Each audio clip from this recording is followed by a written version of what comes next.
J'ai acquis une maison pour 50 000 $, financée par les finances de l'homme âgé. Vivian a fièrement affiché son livret bancaire, se vantant avec enthousiasme de l'achat. Malgré mes efforts pour garder mon calme et éviter d'être facilement surpris, je n'ai pas pu contenir mon rire. En cet instant, Vivian a questionné mon amusement, me poussant à expliquer. Cependant, au lieu d'exprimer de la surprise, j'ai continué à rire de bon cœur en sa présence. Après une longue crise de rire et l'incapacité d'articuler des mots, j'ai repris mon calme. M'adressant à Vivian, je me suis excusée en disant « Désolée pour toi ». Elle semblait perplexe, me poussant tristement à pointer le livret bancaire qu'elle tenait. Je m'appelle Rita et depuis que j'ai épousé un homme de 10 ans mon aîné, j'ai été la cible de commérages. Mon mari, déjà riche avec plusieurs entreprises et des ressources abondantes, était considéré comme un parti. Les gens supposaient que je l'avais épousé pour son argent, compte tenu de la différence d'âge. Cependant, la vérité était différente. Mon mari avait connu la pauvreté dans sa jeunesse, abandonné par son père accro au jeu, le laissant, lui et sa mère, dans un petit appartement. En tant que fille du propriétaire dans cet immeuble, je n'avais pas de camarades de mon âge. Par conséquent, mon futur mari, 10 ans plus âgé que moi, est devenu mon compagnon de jeu. Malgré mon attirance pour lui, je n'ai jamais convoité sa richesse. Nos chemins ont divergé quand il a déménagé à New York, mais nous avons continué à correspondre. Chaque fois que je lui avouais mes sentiments, il répondait avec dédain « quand il sera plus âgé ». Ce schéma a perduré au collège et au lycée. Malgré le rejet, je suis restée fidèle, même lorsqu'il m'a dit que j'étais trop jeune au lycée. J'ai persisté. Notre lien a perduré pendant son absence, et lorsque j'ai intégré l'université, il a émis une réponse conditionnelle. Il a suggéré que si, après avoir élargi mes perspectives et rencontré de nouvelles personnes, j'éprouvais toujours des sentiments pour lui, il les partagerait. Tout au long de mes 4 années à l'université, mes sentiments inébranlables ont persisté. À la remise des diplômes, j'ai avoué une fois de plus. Timidement, il a admis « Tu es la seule qui m'a autant aimé ». Et nous avons officiellement commencé à sortir ensemble. À 23 ans, fraîchement diplômée de l'université et débutant ma carrière, j'ai partagé ma vie avec un homme de 33 ans qui s'était déjà établi à New York avec des entreprises prospères. Pressé de l'épouser, j'ai patiemment attendu sa promesse de se marier une fois que son entreprise aurait réussi. Vivant ensemble, je gérais diligemment les tâches ménagères et préparais ses plats préférés tout en me demandant s'il tenait vraiment à moi. Des questions directes ont amené à admettre qu'il considérait initialement mon affection pendant nos années d'école primaire et secondaire comme un simple béguin enfantin. Cependant, à mesure que mes déclarations persistaient au lycée et à l'université, il a commencé à se sentir timide et à reconnaître la profondeur de mes sentiments. Inquiet pendant mes années d'université que je puisse trouver quelqu'un d'autre, il a partagé qu'il n'avait jamais fréquenté personne auparavant en raison de sa concentration sur ses études et de surmonter son origine modeste. Malgré le scepticisme entourant notre différence d'âge, nous avions confiance en notre engagement et rejetions l'idée de trahison.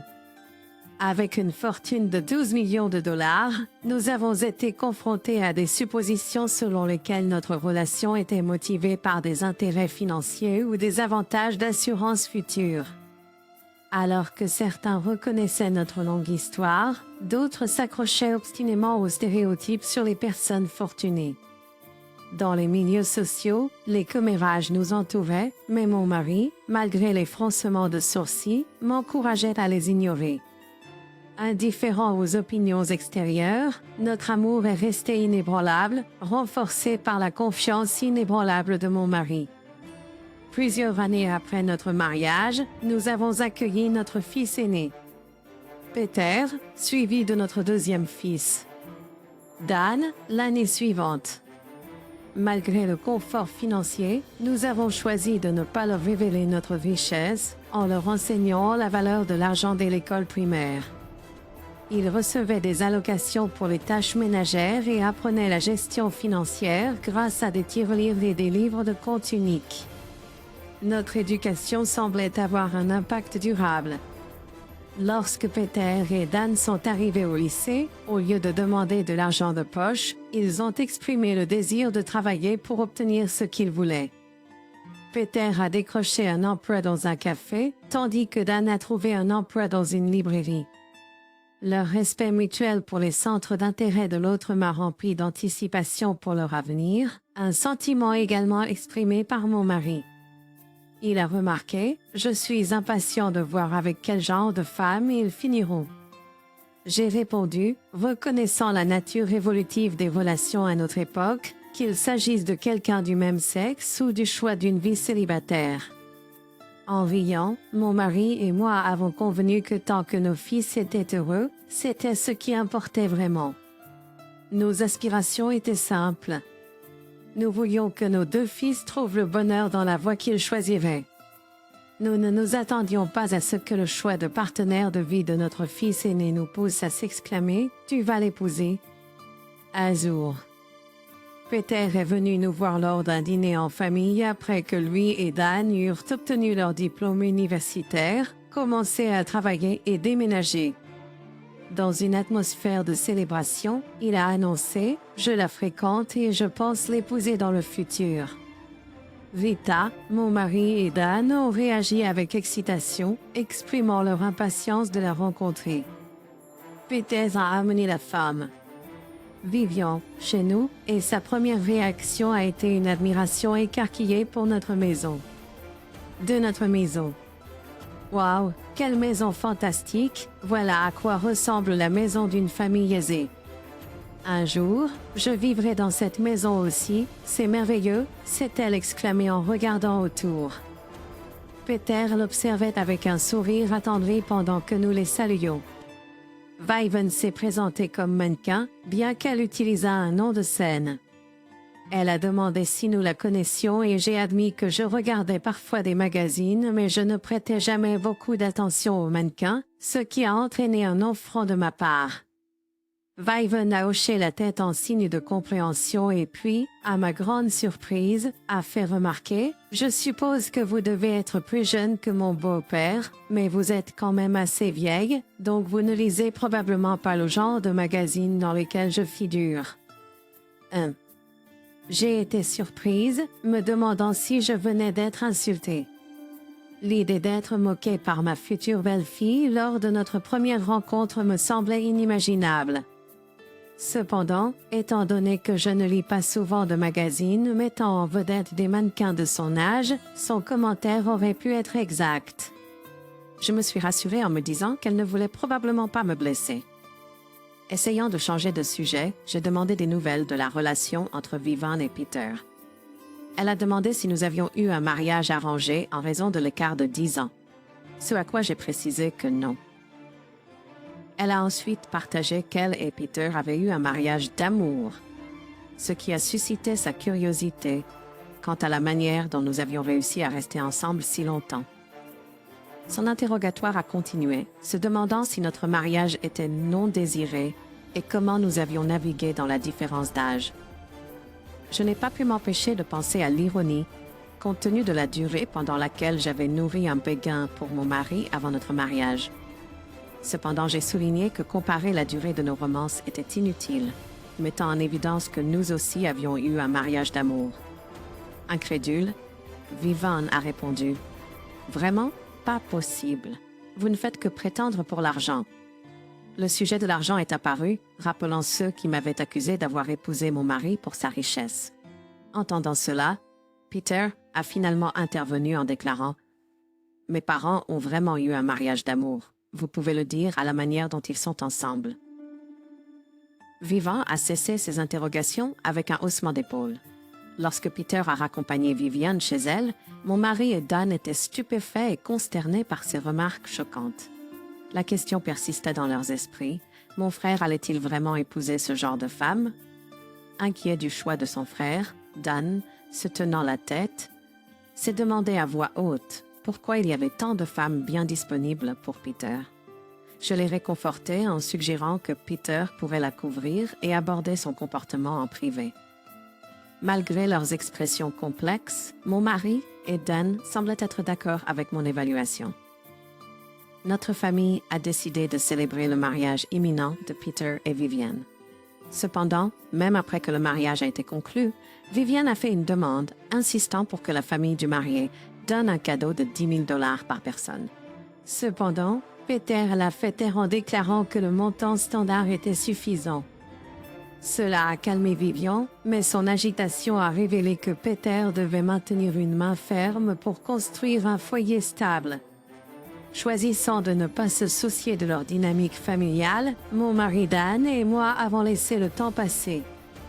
Finalement, mon mari est décédé des suites de la maladie et du vieillissement.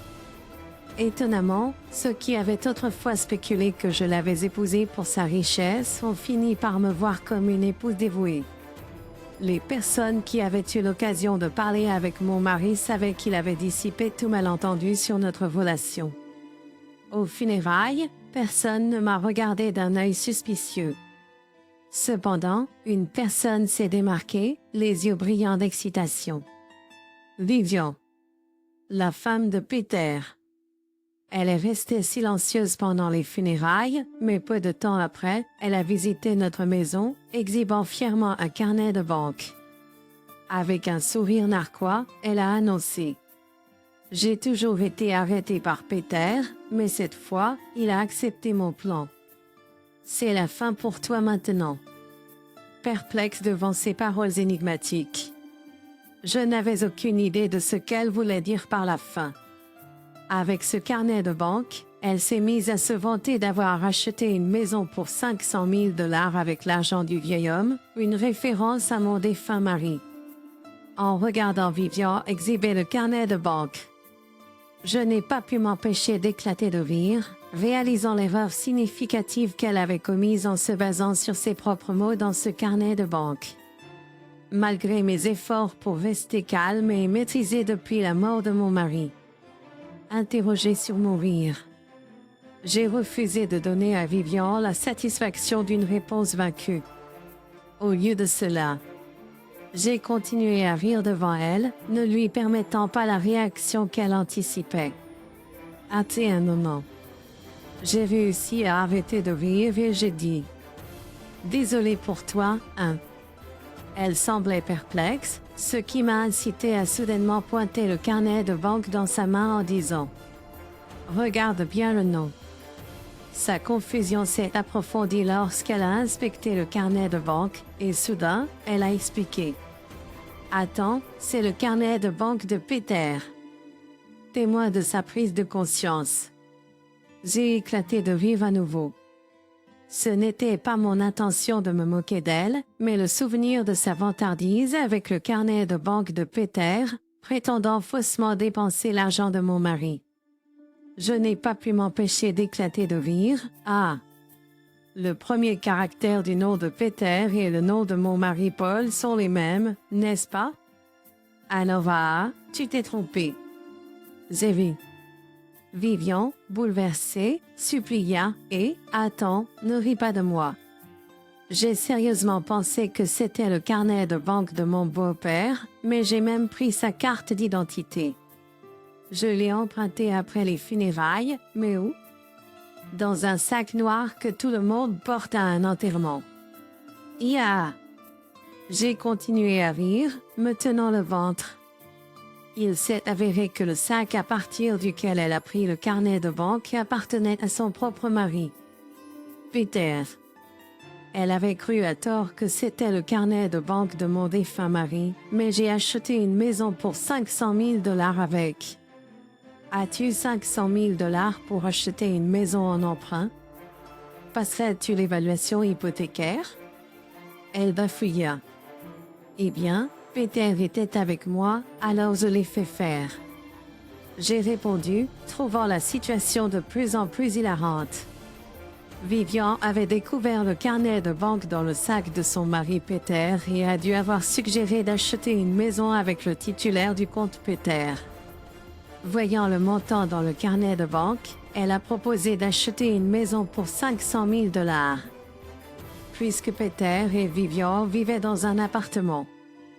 Peter a dû penser qu'il était temps d'acheter une maison. Pour Peter, c'était simplement acheter une maison avec son propre argent gagné, mais Vivian l'a pris pour le carnet de banque de mon mari et a pensé pouvoir l'utiliser. N'étant pas le titulaire du compte, j'ai supposé que c'était le carnet de banque avec l'argent de l'assurance de mon mari. En tant que bénéficiaire de l'assurance de mon mari, tout argent transféré irait sur mon compte. De plus, normalement, vous ne pouvez pas utiliser le compte de quelqu'un qui est décédé. Le visage de Vivian rougit à mes paroles. Peu de temps après, les parents de Peter et Vivian sont apparus chez nous. Peter s'est approché de Vivian avec désinvolture et ses parents, pâles, sont venus vers moi en s'inclinant à plusieurs reprises. Ils se sont excusés pour l'impolitesse de leur fille. Tout en écoutant, surpris. Les parents de Vivian ont expliqué ce qui s'était passé. Après que Peter et Vivian ont décidé d'acheter une maison et ont finalisé le contrat, une Vivian excitée a envoyé un SMS à sa mère. De mon chien avec l'argent de l'assurance du beau-père décédé. Je vous inviterai une fois installé. Maintenant, je vais me vanter à ma belle-mère avide d'argent d'avoir acheté une maison avec l'argent qu'elle aurait dû recevoir. Paniquée, sa mère a montré le message à son père, et tous deux ont contacté Peter en toute hâte. Peter, répondant calmement, les a amenés chez nous. J'ai toujours gardé un œil sur Vivian, m'attendant à ce qu'elle se trompe parfois, mais je n'ai jamais pensé qu'elle confondrait mon carnet de banque avec celui de papa. Peter et moi avons beaucoup ri quand nous avons réalisé l'erreur de Vivian. Les parents de Vivian lui ont dit de s'excuser, le visage toujours pâle, mais Peter et moi avons continué à rire, créant une scène chaotique. Une fois que nous avons arrêté de rire, les parents de Vivian se sont excusés et une Vivian confuse s'est également excusée auprès de nous. Je les ai rassurés en disant « Oh, ce n'est pas grave. » En fin de compte, je n'ai subi aucun dommage. J'ai dit à Vivian et à ses parents de ne pas s'excuser, mais ils ont insisté, disant « Non, nous savons que vous deux avez eu un mariage d'amour et que vous étiez ensemble avant que votre mari ne fasse fortune. Nous avons vu votre mari dans une émission de télévision parler de votre rencontre. Ma femme et moi avons été tellement émus par votre histoire d'amour. » Comme je m'exclamais de surprise. Peter assis à côté de moi a expliqué. 1. Je pensais que maman ne savait pas. Maman a mal compris, alors il en a parlé partout, et cela a atteint les oreilles d'une station de télévision. Ils ont pensé que c'était une super histoire et ont diffusé comment maman et papa se sont rencontrés. Est-ce ce qu'ils demandaient il y a quelques années quand ils voulaient raconter notre histoire aux gens? J'ai réalisé l'héritage que mon mari avait laissé derrière lui et que notre fille avait causé un tel désastre. Quand Dan, le fils cadet, en a entendu parler plus tard, il a dit « Je ne peux tout simplement pas comprendre la façon de penser de mon frère, regardant vers le ciel. » Quand j'ai demandé à Peter pourquoi il l'aimait autant, il a répondu en riant « Elle n'est jamais ennuyeuse à regarder. » Me rappelant comment il m'a fait rire pendant mon chagrin après la mort de mon mari. J'ai senti que je comprenais ce qu'il voulait dire. Être avec elle signifiait probablement pas de temps pour les soucis mineurs ou la morosité. Bien que Vivian ait fait ce qu'elle a fait, elle n'avait pas d'argent de poche depuis un certain temps et a récemment commencé à travailler dans mon café préféré. Qu'elle ait été embarrassée par le fait que je riais autant d'elle, grondée par ses parents, ou qu'elle ait entendu en détail notre histoire d'amour à mon mari et à moi par leur intermédiaire. Je ne suis pas sûre. Dernièrement, elle m'appelle madame et me traite avec plus de respect. Pendant un certain temps, Je pense que je continuerai à visiter ce café, à observer l'évolution et les changements de la femme de Peter.